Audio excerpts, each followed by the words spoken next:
on earth. God's looking for us. He's a choosing us.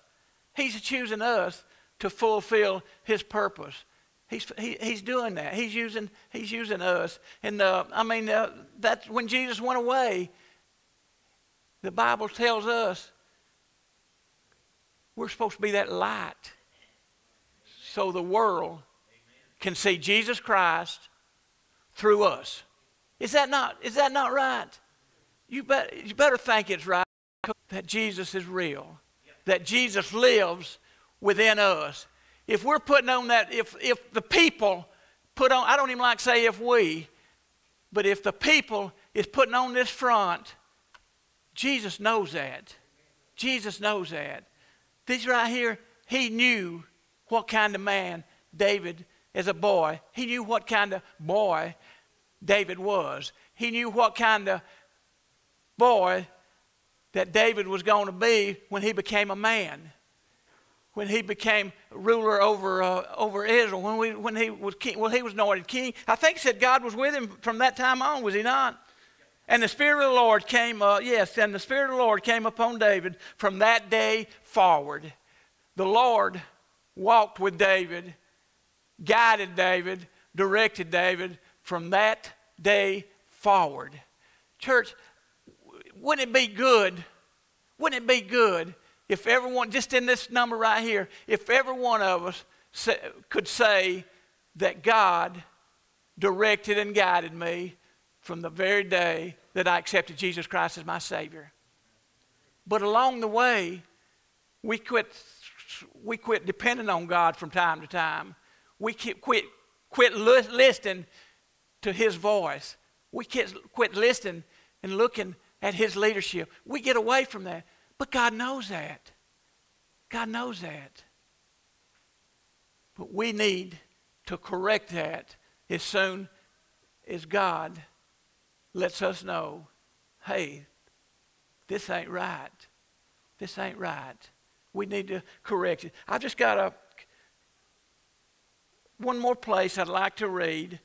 Once again, I'm going back to the New Testament. But we know, right here, that God was with David. That Spirit followed David throughout the rest of his life. God knew the inside, God knew the outside, but God was not looking, once again, was not looking at the outside. He was looking at the inside. And once again, I believe that's what God looks in us. Matthew chapter 23, Matthew 23. Let's read verse 25 through 28. It says, boy, what a bunch of folks this was now.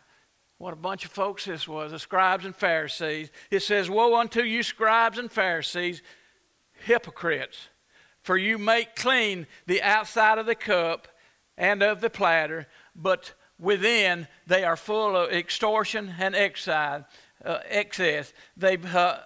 Thou blind Pharisees, cleanse first that which is within the cup and the platter, that the outside of them may be clean also. Woe unto you, scribes and Pharisees, hypocrites, for you are like unto whited sepulchres, which indeed appear beautiful outward, but are within full of dead men's bones and of all uncleanliness. Even so ye also outwardly appear righteous unto men, but within you are full of hypocrisy and iniquity. So these men, right, these are supposed to be, well, were the spiritual leaders at this time. I started to say men of God, but these were supposed to be, they were the spiritual leaders, but the spiritual leaders, what kind of men should they have been inside?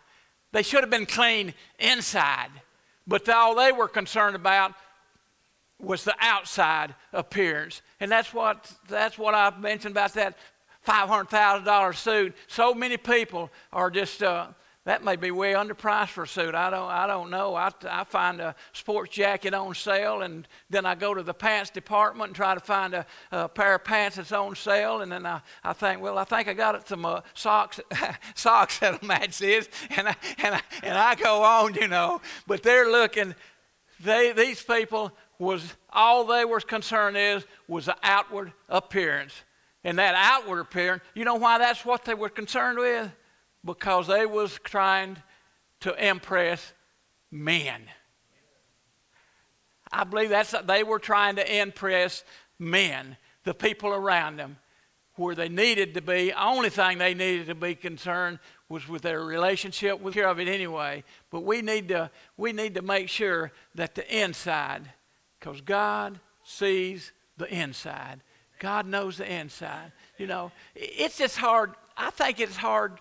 But what I think it's hard for the world to realize, I really believe, you know, you say everybody knows that, but I believe it's so hard for people, for a lot of the world